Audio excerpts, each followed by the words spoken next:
السلام علیکم دوستو، میرا نام ہے محمد بلال اور آج کی ویڈیو میں خوش آمدید۔ دوستو آج ہم ایکسپلین کرنے والے ہیں خوبصورت چڑیل کا پارٹ 2۔ اگر آپ نے اس کا پہلا پارٹ نہیں دیکھا تو میں لنک ڈسکرپشن میں دے رہا ہوں، جا کے چیک آؤٹ کر لیں۔ تو چلیے شروع کرتے ہیں۔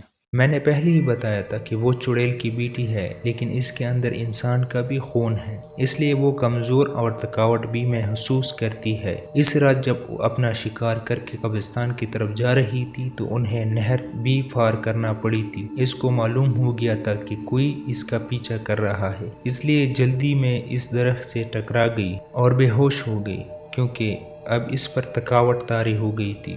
اب ہمیں کیا کرنا چاہیے؟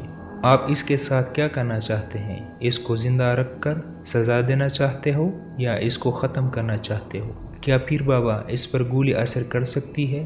ہاں کرے گی، لیکن یہ ضروری نہیں کہ اس کی موت اس گولی سے واقع ہو جائے۔ اس کو مارنے کے لیے اسی قبرستان میں 3 دن کا چیلا کاٹنا ہوگا، جس کے بعد اس چڑیل کی بیٹی میں چڑیل والی طاقت آ جائے گی۔ اس کے بعد آپ جو سزا دینا چاہتے ہو، اور آئندہ ہو سکتا ہے کہ وہ یہ غلط کام نہ کرے، ہمیشہ کے لیے چھوڑ دے۔ اب چلے کے لیے کوئی آدمی تلاش کرو۔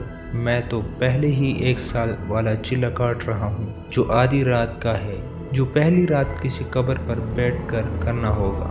میں تیار ہوں۔ اس نے میرے دوست کو مارا ہے اور نہ جانے کتنے لوگوں کو شکار بنایا ہے۔ ٹھیک ہے سپیر بیٹا، یہ لو ستو کے دانے، کس قبرستان پر بیٹھ کر ان دانوں پر چلا کرنا اور حصار سے باہر نہیں آنا۔ کچھ بھی ہو جائے، چاہے میری آواز آئے یا میں خود ہی آؤں یا تمہارا دوست اکبر بھی آ جائے، تم نے کسی کی بات پر عمل نہیں کرنا، بلکہ میرا بتایا ہوا عمل کرتے رہنا ہے، اور دن میں کسی سے بات نہیں کرنا ہے۔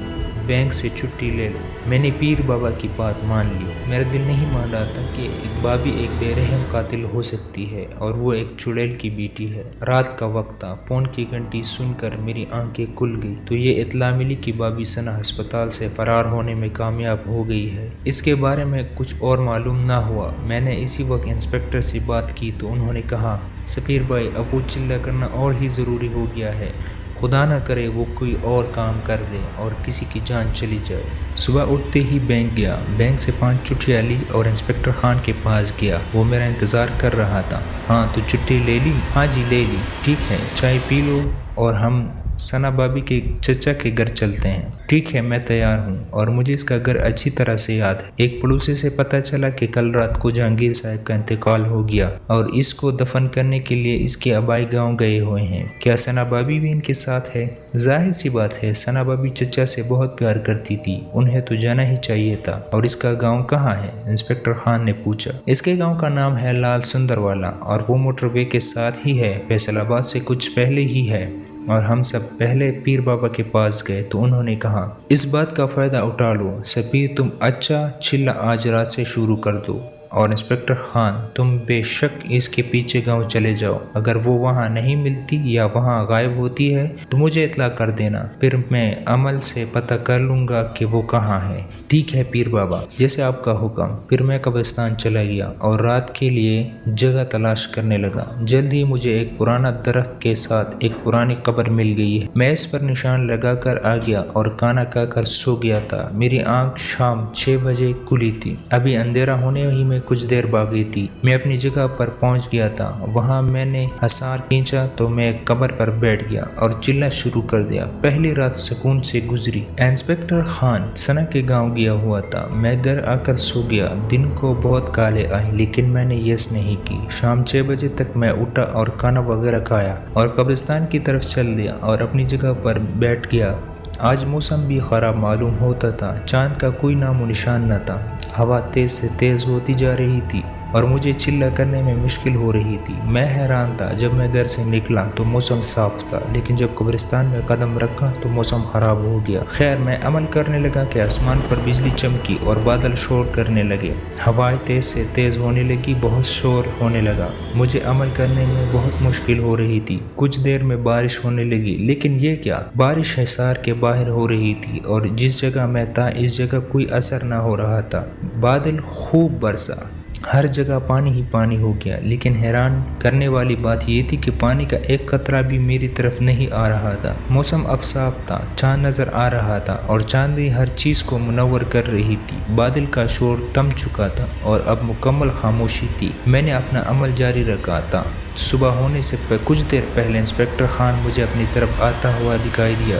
خان نے کہا، سفیر یہ عمل یہ چلہ چھوڑ دو، ہم نے ثنا کو مار دیا ہے، اب وہ مر چکی ہے۔ لیکن اس وقت میں ہوش میں تھا، مجھے پیر بابا والی بات یاد آ گئی تھی۔ بھلا میں کیسے چلہ چھوڑ سکتا ہوں؟ میں چلے میں مگن تھا۔ خان نے کہا، اٹھ جاؤ میرے دوست، کیوں دیر کر رہے ہو، اپنا وقت ضائع کر رہے ہو، آؤ میرے ساتھ، میرا ہاتھ پکڑو۔ خان نے میری طرف ہاتھ بڑھایا تو اس کے منہ سے چیخ نکل گئی، وہ غائب ہو گیا تھا۔ میں نے خدا کا شکر ادا کیا کہ میں نے کوئی غلط قدم نہیں اٹھایا۔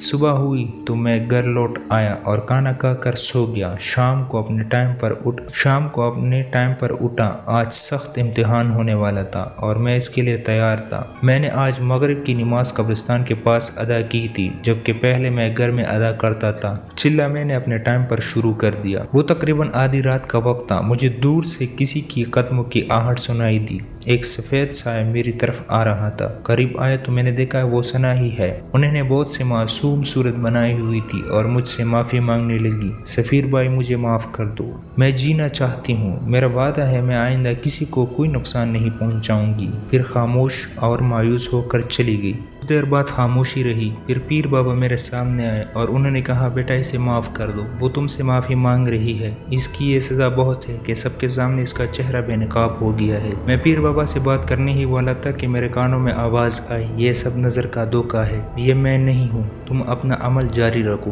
پھر وہ پیر بابا بھی وہاں سے چلے گئے۔ میں اس چکر میں تھا کہ یہ چلہ کس طرح پورا ہو۔ صبح ہونے سے پہلے قبرستان ایک شور سے جاگ اٹھا، قبروں سے مردہ نکلنے لگے، درختیں ٹوٹنے لگی، پرندے بے چین ہو کر ہوا میں اڑ رہے، کچھ درختوں کو آگ لگ گئی۔ جس قبر پر میں بیٹھا تھا وہ بھی مسلسل تڑپ رہی تھی اور مجھے اپنا عمل کرنے میں مشکل ہو رہی تھی۔ پھر میں نے دیکھا کہ ثنا بابی کے ساتھ کچھ اور لوگ بھی میری طرف آ رہے تھے، جن میں میرا مرحوم دوست اکبر بھی تھا۔ انہوں نے مجھ سے کہا کہ ہم نے ثنا کو معاف کر دیا ہے اور اب تم بھی اسے معاف کر دو۔ میں نے اس کی ایک نہ سنی، وہ تیش میں آ گئے اور مجھ پر قبروں سے ایک پتھر اٹھا کر مارنے لگے، لیکن کوئی بھی پتھر مجھے نہ لگا، سب قریب جا کر گرتے رہے۔ کچھ دیر یہ عمل جاری رہا، پھر سب مردے میری طرف آنے لگے۔ وہ پرانی قبر بھی مجھے پریشان کر رہی تھی، جس میں سے کسی بڑھیا کی آواز آ رہی تھی۔ میں نے آنکھیں بند کر لی اور عمل جاری رکھا۔ اچانک شور ختم ہو گیا، میں نے آنکھیں کھول لی تو ثنا چڑیل کی بیٹی بے ہوش پڑی تھی۔ دور سے مجھے انسپکٹر خان آتا ہوا دکھائی دیا۔ اب صبح ہو چکی تھی۔ انسپکٹر خان نے بے ہوش ثنا پر فائر کیا اور اسے ہمیشہ کی نیند سلا دیا۔ میں حصار سے باہر نکلا۔ ہم نے ثنا کی لاش کو تابوت میں بند کر کے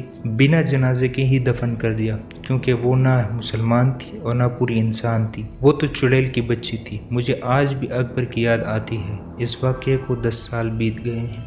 تو کیسی لگی آپ کو آج کی ویڈیو؟ امید کرتا ہوں آپ کو اچھی لگی ہوگی۔ اپنے قیمتی رائے سے کمنٹ سیکشن میں آگاہ کریں۔ شکریہ۔